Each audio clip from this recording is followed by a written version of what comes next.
let's go on. Let's get on with that 1989 Vogue SE.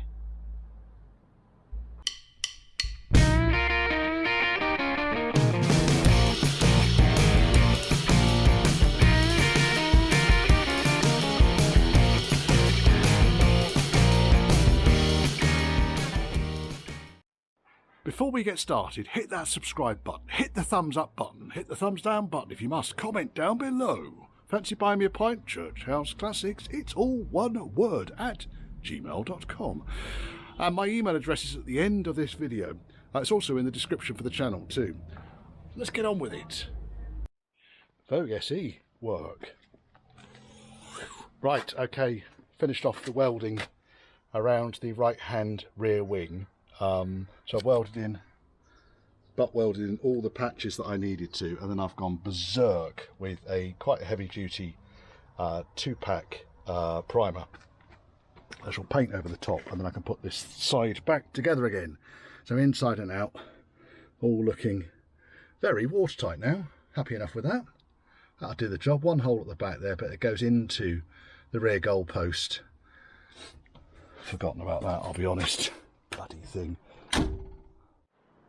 I'm getting ready to pull the back axle off. I need to rebuild the hubs, I need to put new discs on it, I need to polybush it, I need to sort out various issues with it. So it actually makes sense, especially as the floor is loose in this thing anyway, to just drop the whole damn thing. So when we take it apart, there's a couple of observations I've got here. Someone thought that this was a fantastic way to mount brake lines. Yeah, folks, don't do it like this, please. It's not good. And this one is a little bit better, but not a lot. Yeah, someone thought that was a great idea, didn't they? Now, underneath here, we have got the breather pipe, which is always bunged up. We've got the Boge top mounting, which I'm going to undo. We've got the A-frame mounting, which is down there. I'll just chop the ends off the threads and see if I can't get them undone. And then we've got the panhard rods, which are on the chassis towards the front there. I'm going to see if I can't get the springs out, first and foremost. The car doesn't have anti-roll bars, so it's got a little bit more axle articulation than the later cars. So really, with the height I've got, and I've got it on my long stands, the height that I've got, I should be able to lower the axle and the back springs will just fall out. I'm pretty sure there's new springs to go on this as well. We'll see. And then before this floor goes in, this whole chassis just wants a bloody good pressure wash and a stone guard from one end to the other. I've got a new tank support to go in as well. Yeah. Right, let me start up. I don't need to video it all, folks. I'm really sorry. I'd love to video it all, and I'd love to spend all of my life professionally editing videos that look and sound fantastic.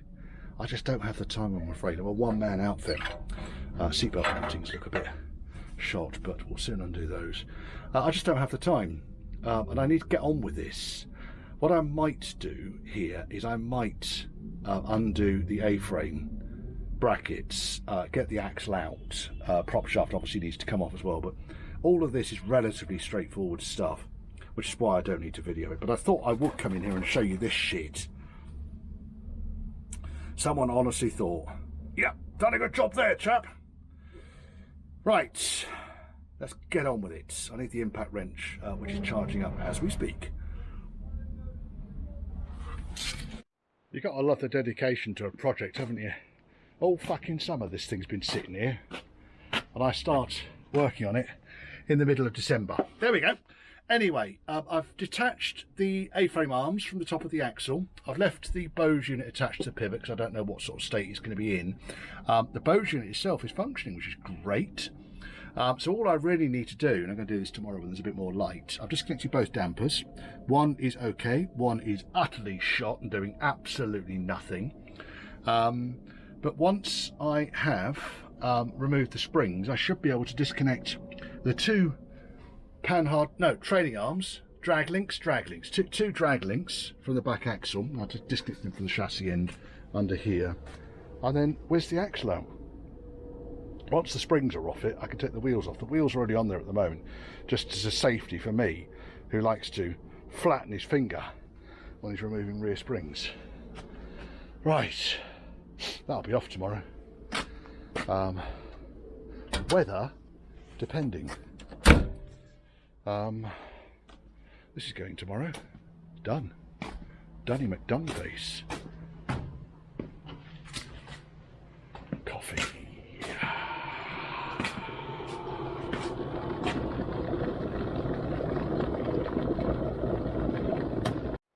Managed to get the axle off before the heavens opened, and the temperatures dropped somewhat as well now as well.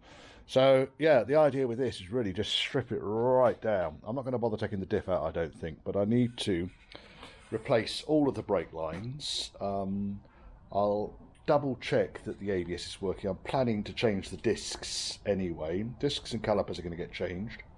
Check the bearings, rebush, change that. That's looking a bit on the sad side. Give it a bit of a clean off, and see where we are. Yes. Actually wasn't that bad to take off in the end, although I could not get these bushes apart. They've been on there since day one. If you are faced with fixings that just will not undo, or they start to loosen and then they seize up on you, heat them up. That's all I can suggest. Heat them up, and you get there. Now, overall, this thing ain't looking too bad, really. Grubby, but not looking too bad. So I'm going to get on with stripping it apart. I've left the car on some long stands. The A-frame is still attached to the chassis. Go out here now. It's stopped pissing down with rain. I'll have to put my extra thermals on. Ah! Can we get the door open? Yes, we can. So you can see the A-frame down there. That's just dangling free at the moment. So I'll get those off next time it's not absolutely pissing down with rain. Yeah. In the meantime, I can start stripping this down. So I'm waiting for a delivery for parts for that. Oh, I'll get the heater on as well. Oh my goodness. Oh yes. Oh yes, you make yes face. Not videoed a huge amount of it. There's not been a huge amount of great interest. It's nice to see things going back together again with properly, with nice new discs, etc. Cleaned up the brake back plates. They've responded well to a good clean and a de-rust treatment. They'll get painted. I'll put like a zinc rich primer over the top of that and then just paint them with a 6-inch brush. The rest of the axle casing I should just give a damn good clean off before it's ready to go back on. The Bose unit is good. It's around somewhere. It's there. It's good. There's nothing wrong with it. Apart from it needs new ball joints and it needs new axle pivot, which I'm just about to go and press out the old one. There's the top mounting. Ball joint was shagged out, came out nicely. There's the ball joint, which I've just chopped the end off in preparation to press the unit out. The gaiters were both good, so it's just a case now of reassembling that and putting it back together again. And I've got the drag links, both came off. Here they are. Let me move this chap out of the way because I don't want that to fall on the floor. Series projects getting mixed up with Range Rover projects. There's the drag link. All came apart quite nicely. Again, I'll give it a clean so that a de-rust, so once it's all back on the car I can spray a stone guard or something over the top of it. And then just need to push those little bastards out, which I will do with a suitable size socket. You can see these bushes, they're not central, they are utterly shagged out. That's a very warm bush in there. I'm sure there's a Fanar in there somewhere. Absolutely sure of it. Springs on the back. These are original springs. I don't think they're up to much, I'll be honest. I think at the standard springs that are available, and the standard spring plates, and that one was rusted on, but no longer.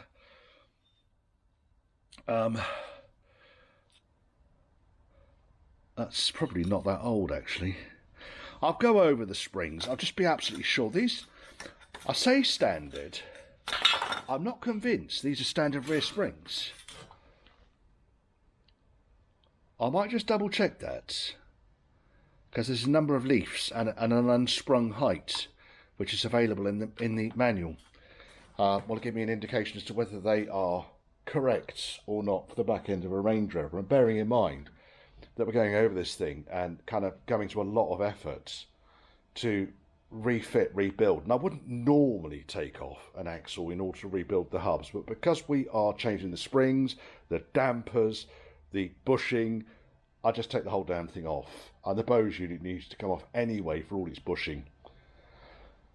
So that just makes life a teensy wincy bit easier. Let's go outside into this somewhat miserable day. And underneath here somewhere are the boot floors back in, so I can't really show you, can I? If I open the door, you can see the A-frame arm is still dangling in there, so I need to get in there. Shut nicely. I need to get in there and peel that off. Probably with a reciprocating saw, because they're quite big nuts that hold those A-frame arms on. And once they are out of the way, then I can rebush. And the customer has got the blue polybush, which is in one of these boxes. Where have I done with it? It makes no odds. The blue polybush is around somewhere. This is all customer stuff in here that's come off his car. Steering ball joints and odds and sods. Well, I've replaced all the steering ball joints, so... Oh, I wonder if those are... I'll go through. That's all looks like steering. Dash stuff in there. Oh. So you can see I've had a tidy up as well. This is tidy. This is just 3 projects going on at the same time. 3 projects. As you can see, I've cleared all the crap off L95 as well. Because as soon as the axle's back on there, I want to be able to roll that forwards so that I can get the sill done on L95. Right, axle's ready to go back on again.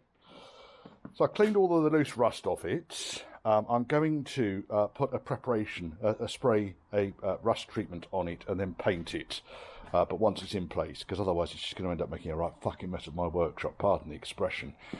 So on here, we have rebuilt both hubs, new discs, 1 set of new bearings, new caliper, new polybushes, polybush blue for comfort grade, new double T-piece. So the bit in the middle here is blanked off, because obviously each of the ABS circuits needs an independent line. This is what was missing originally. So the pipe, kind of the brake line, rigid brake line, came to about here, and then the flexi was attached to it going to the chassis. Really no use whatsoever. I got both of the A-frame arms off, which are there. If you've got a reciprocating saw, do yourself a favour and just cut the nuts off. They're bastards to get to, I'll be honest. Really are bastards to get to, and you can see these are probably original bushes in here as well.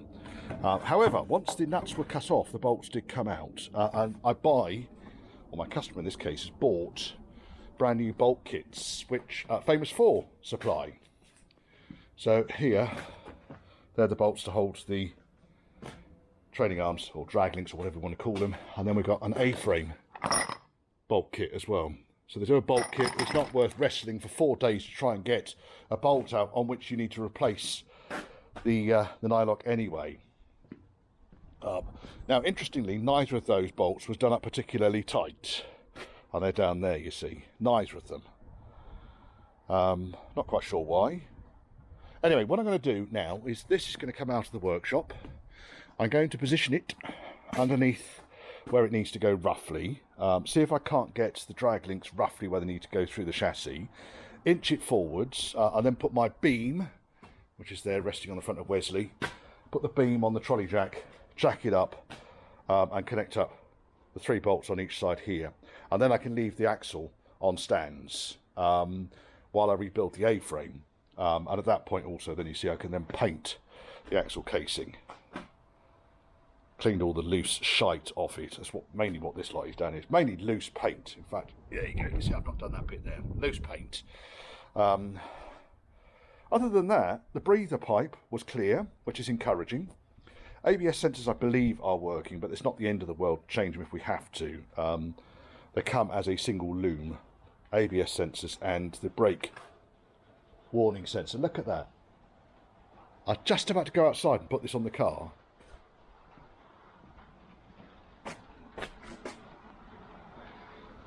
Oh, goody. It's New Year's Eve as well. New Year's Eve. There's the old calipers there. I'll give the customer a couple of quid back for those, because I tend to get these refurbished. Are they trim? Yeah, single pot calipers on the back here. That's right, brain wasn't working for a second there. Yeah, isn't that fucking typical? Right, okay, well I'm not putting the axle on the car now. Good job I did that piece of video, otherwise I've been halfway underneath the car to put that on. Right, in other news, my friend Paul managed to snipe me a gantry. Now, that's the top end of the gantry. We didn't know it came with the chain hoist, nor the dolly that goes on the I-beam. And it comes with 2 hulking great uprights. Look at those beauties. So I'm going to get that assembled. Now, the only slight problem I've got, and I'm just going to measure it up, I've got a feeling this is just too narrow for a Range Rover. So that actually isn't a huge issue, because all I do is I'll get another bit of I-beam to that dimension that's maybe a foot longer than that. I can't imagine that that is going to struggle with half a ton, so I don't think increasing the length is going to cause it a problem. Missing one bolt, but otherwise that can go up outside and be quite a useful gantry for the outside area in the pissing rain. Oh joy. Well, that's put that plan to death, hasn't it? It's actually not too bad either. What is the weather actually doing today? We can have a weather forecast, New Year's Eve. Blue clouds over there. It's just showers in the air. Trouble is, we've got this massive storm coming over, which is causing us enormous amounts of difficulty. That was me, hello. Yes. I painted the inner wing, by the way, behind that outer wing, so I can put all of the fuel evaporation tank and all of the gubbins back on, and then that wing can be fitted properly. But again, it's an outside job, which is really not helping me, because outside jobs need to be outside in the pissing rain. Well, and on the Vogue front, so I managed to press the old nose bearing out. I'll press a new one of those in. I'll get all that put together, and just a day in the workshop then. New ball joint's going to go in, and we'll be there. Oh yes. Right, I've not videoed any of this because it's just been pissing down with rain all day long, and I'm dashing in and out of the workshop to do this when it's not raining. So effectively, with the drag links on the axle, trailing arms, whatever you want to call them, trailing arms, mounted the bottom 2 nuts onto the trailing arm mount at the back there, because obviously I can't mount the top nut until the axle's raised into its correct position. We're still on the furniture trolley. Bloody useful, these things. You can get hold of one, they are bloody useful. It's got a nice steel frame around the outside, decent dolly wheels on it, shift things around, it goes in all directions. I don't know where I found it, but I've got it now. Then position the springs, held the springs in with a lock tab. Bear in mind that the axle will pivot backwards if the A-frame is not connected. Then I popped in the Vogue unit top mount, then connected the A-frame arms, which I've already secured on, just loosely bolted up. Connected the A-frame arms onto the bottom end of the Vogue, onto the pivot, and now I'm going to just whiz those nuts up just a little bit, so that things aren't moving around too much, because there's no reason why these can't be torqued up. Then I'm going to jack the axle up and put the nut on the underside of the pivot mounting. And that's really all there is to it. Got the back wing back on. Yay! Back wing's back in place. It'll need masking up and so forth when I paint around here, but I'm not painting today. There is quite a big dent on this wing, about there. Soon adjust that all up once the mud guards and everything go into place. Now, the next thing I wanted to do really was on the fuel lines and brake lines. So pull this up onto the edge here. We can see what's going on. In fact, let's go through the door here. So, axle is back in place. Still needs painting. I'll just stone guard it or it'll get underbody, maybe a Raptor, I think. I need to tighten all the bolts up. Which I'm going to do in a moment. Just going to get the windy gun on those. Torque them all up. Prop shaft needs to go back on once I've confirmed that I'm happy with it. And then we've got the electrics. So this chappy here, this is for the brake warning lights, and it comes straight off the loom, and there it is. And then we've got two ABS sensors, which are different lengths deliberately because they connect to different lengths deliberately. Happy? So I'm going to do that. The breather needs to go back onto the top of the axle, which I have got up here somewhere. I was looking at it just now thinking, oh, there it is. Breather needs to go on the top of the axle. And then I started looking at these fuel lines and thinking, they don't look very good, do they? Big old rubber fuel hoses. And then when you start, well, actually that one seems to go over the top of. Maybe that was me when I was messing around. And then you start looking at the quality of them. And they feel a bit on the brittle side. So I'm going to replace all of these breather hoses here. These little chappies. I'm going to replace that, which is the filler breather. And I've got a new filler pipe to go on as well because someone's chopped it off. There's another pipe there. That must be the fuel return pipe. So that's where this one went to originally. That went onto there. Fuel filler, fuel return, and fuel feed. So fuel feed comes through the filter here. Now, I don't think I have seen a filter in that location before. Which is an unusual one, isn't it? But what I'm going to really do is disconnect the entire feed and return. We'll get some nice pipe work in there, I think. From front to back. That's all needs cutting off down here when we look at it. I need to cut that off really. Distracted Richard there already. Yeah, sorry, get all the fuel lines out front to back. Let's replace them. Let's make them a bit more 21st century. And I need to put the brake lines in. So we've got two, because we've got ABS on this car. So you've got a double T-piece. So this piece in the middle here, this is blanked off. So the brake fluid will go in that way or this way.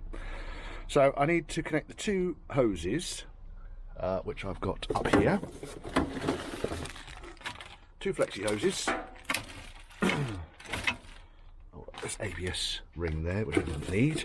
Two hoses need to connect up to a bracket up here somewhere, and then I can, once they're in place, I can sort the rigid items out. Now normally there is a big bracket which has got a big long hole in it and two short holes. In fact, I don't know if I've got one kicking around. Obviously it's missing off that. I can make one up, but the idea is that the big hole, this goes through, I can zip tie it to it I guess, and then you've got two smaller holes which are for the ferrules on the flexi hoses.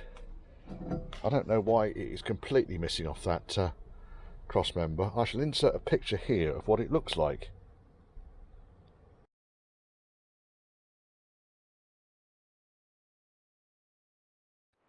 And then really just get it all together. Fed up with it being in my yard. I'm fed up with it doing nothing. It needs to start moving really. These are just a fucking shambles though, so we're going to do these first. Pulled those fuel lines out. They're not as horrific as they might seem, but they're not ideal. So I don't know how old they are, so they're going to get replaced. So the return to the tank comes from that stub there. This is a 3.9 EFI, non-serpentine, because the serpentine version, the pressure regulator sits over here. So return goes to there, feed goes to that one. And the feed, we've very helpfully got a nice little joiny 8mm pipe down here with a barbed edge on it. So, I need to route that, and then I've been making up the plate, which looks a little bit like that, but the idea is that sits then behind this rail. I'll bolt it to it so it can be removed at some point, bolt it to it. That then allows me to connect up the two flexes and the wiring loom and attach it rigidly, rather than attach it with zip ties, which is kind of how it was set up. Less than ideal, I'm sure you'll agree. Right, so I'm going to crack on with that. I've just noticed also that the seatbelt bolt over there has been chopped off rather than extracted, so I'm going to need to take that out and get that bolt out. Otherwise we're not going to be able to put the floor back in properly with the rear seatbelt mounts, and this being a 1989 car requires seatbelts in the back, I believe. It's certainly got them. The other thing I've noticed is that half the bolts, the fixings, in fact all the fixings for the rear seat mounting, oh no, there's one there that's okay. So the fixings for the rear seat mounting have all sheared off. So I'm going to have to drill those bastards out. Part of the problem is that the thread, the bolts they use are about that long. And of course they go into this under the floor area. And of course when you try and remove the bloody things, they just snap off. Yes. Right, brakes first though.